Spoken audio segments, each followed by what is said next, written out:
What's going on, guys? Welcome to another episode of Andy's History Lessons. As you can see, the porcupine hair is back. But that's not important. Today is the fourth episode of my World War II series, which is part of Sensitive Saturdays. And I figured today we would talk about the Kingdom of Hungary. The Kingdom of Hungary during World War II was led by King Miklos Horthy. Miklos Horthy was born on June 18, 1868 in the city of Kenderes, Hungary. I don't speak Hungarian, so I hope I'm saying this name correctly, and I hope I'm pronouncing the names of these cities correctly. So yes, Miklos Horthy was a Hungarian naval officer, and then in 1882, at the age of 14, he joined the Austro-Hungarian Naval Academy. And then during World War I, he proved himself to be a pretty prominent naval leader by several times breaking through the Allied Adriatic blockade, which was another blockade other than the British blockade to prevent the Central Powers from getting supplies and everything. You know, guns, food, bullets, and whatnot. That's what those blockades were for. And that's ultimately what led to Germany and Austria-Hungary's defeat, was they were starved for supplies. Literally starved for supplies. So yes, by breaking through that line so many times, he got promoted to the rank of admiral. So then, in the 1920s and 30s, after the Hungarian parliamentary system voted to restore the Hungarian monarchy, they appointed Miklos Horthy as the King of Hungary. But throughout the 20s and 30s, Miklos Horthy did not really do much in terms of actual politics. He just stood there being famous, being a popular figurehead. Kind of like England's royal family, how they just sit there being famous, and it's really the parliamentary system that decides what happens for the British citizens. So yes, but then throughout the troubling decade of the 1930s, the Hungarian parliamentary system voted to give more power and rights to King Miklos Horthy. Now, I'm sure a lot of you are wondering, why did Hungary get involved in World War II? Well, believe it or not, King Miklos Horthy, he didn't like Hitler. He did not like Hitler or fascism or National Socialism, Nazism for short. He didn't like any of that stuff. What made him want to get Hungary involved in World War II on the side of Nazi Germany and Fascist Italy was the tyrannical dissection of the nation of Hungary due to the stipulations of the Treaty of Trianon. The Treaty of Trianon was a treaty that the Hungarian government was forced to sign. After gaining independence from Austria-Hungary, Hungary was in complete anarchy. They were in no way capable of resisting signing the treaty. They were forced to sign it because they really had no choice. They were damned if they did, and they were damned if they didn't, pretty much.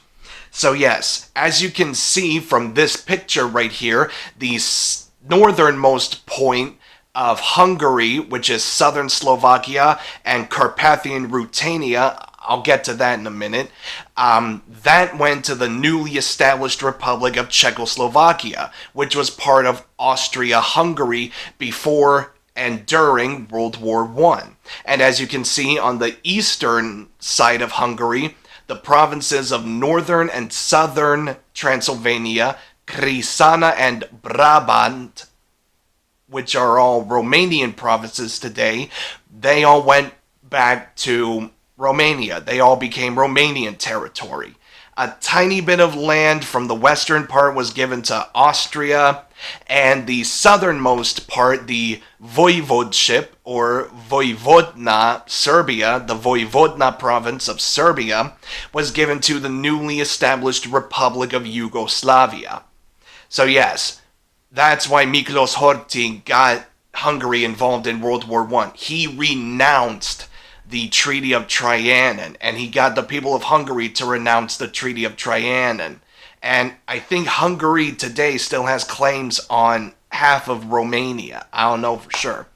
But then what happened was in 1938, King Miklos Horthy and his wife and children, I believe, they traveled to Germany so that King Miklos Horthy could say to Hitler, hey, I'm getting my soldiers ready for our planned invasion of Czechoslovakia. Of course, an invasion of Czechoslovakia never ever happened, and thank God it never ever happened, because then that would have started World War II a year earlier than it did. World War II would have started in February or March of 1938 instead of August of 1939. It actually started more in August, but the official war had not been declared until September 1st, 1939, and it didn't end until September of 1945. Back to Hungary. So then, after Nazi Germany took the Sudetenland, the far western chunk of Czechoslovakia from Czechoslovakia, and then eventually all of Czechoslovakia, and establishing a puppet government into neighboring Slovakia. After that, you had the First Vienna Award, which granted Hungary ownership of southern Slovakia, which, as I showed you in the Treaty of Trianon picture, was a part of Hungary, a part of Greater Hungary. And then in the Second Vienna Award, signed a few months later, Hungary gained Carpathian Ruthenia. They also gained northern and southern Transylvania. They didn't gain Brabant and Crisana. They didn't gain those provinces. They never gained them back. I do believe they did gain control of the Vojvodina province of Serbia. And then what happened to poor Romania after that was they had the Treaty of Craiova, which is where the province of Dobrudia in northeastern Bulgaria was re-annexed by Bulgaria after Romania and Bulgaria signed the Treaty of Craiova. I hope I'm saying that correctly, because that tiny piece of land had a large number of ethnic Bulgarians, and it was Bulgarian territory during the Balkan Wars in 1912 and 1913, the first Balkan War in 1912 and 1913. So yes, and then after giving up so much territory, Romania had to surrender the provinces of Bessarabia and Bukovina to the Soviet Union. So the Kingdom of Romania, before and during the time they went fascist, they were in a pretty bad position. By the way, I might do a part 2 on Romania. I just feel like my other Romania video is way too short. So yes, part 2 Romania, that's coming up later on. Back to Hungary. Real quick, I just wanted to talk about the nation of Carpathian Ruthenia. After Hungary signed the Vienna Awards and all that stuff, Carpathian Ruthenia, also known as Carpatho-Ukraine, declared independence from the whole rest of Europe. But then just one day after declaring independence from Hungary, the Kingdom of Hungary steamrolled right through Carpathian Ruthenia. So yeah, it was a very short-lived independence for the people living in Carpatho-Ukraine. Anyways, back to the rest of the video. So then another reason why Miklos Horthy was getting Hungary involved in the war on Germany's side and Italy's side was not only because of territorial claims, but Miklos Horthy was what I like to call commie-phobic. He was so fearful of communism taking over all of Europe, and he saw Hitler as a bulwark against Bolshevism. So that's why he aided in the invasion of the Soviet Union. What a lot of people don't know is that the invasion of the Soviet Union, Operation Barbarossa, it was not just Germany invading the Soviet Union. It was some Bulgarian volunteers, some Slovakian volunteers, Romania, Hungary, Germany, and I believe a few Italian volunteers aided in the invasion of the Soviet Union. So yeah, Barbarossa had pretty much every single Axis powers nation and supporters of the Axis powers aiding them in the invasion of the Soviet Union and all that stuff. But ultimately, Hungary, along with all the other Axis powers, they were defeated. Hungary became a communist puppet state. And that's another reason why Bulgaria and Romania joined forces with Hitler.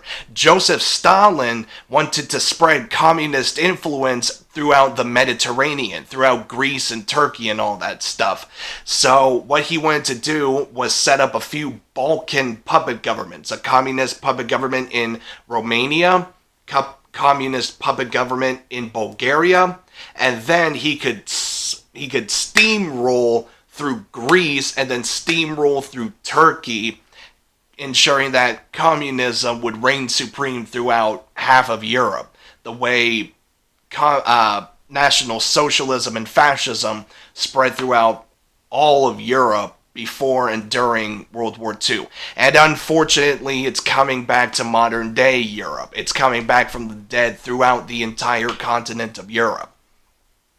So yes, after Hungary's defeat in World War II, Miklos Horthy was exiled to Portugal, where he remained until his death at the age of 88 in 1957. And it's also there where he wrote a book called Confidential Papers, which is where he talks about everything he was doing before, during, and after World War II and all that stuff. Okay, guys, that is it. This concludes the 4th episode of Sensitive Saturdays of my World War II series. Remember to like this video, leave a comment, subscribe to my channel, hit the notification bell, and follow me on Facebook. Here's a link to my Facebook page. Thank you so much for all the support, you guys. Peace out and rock on.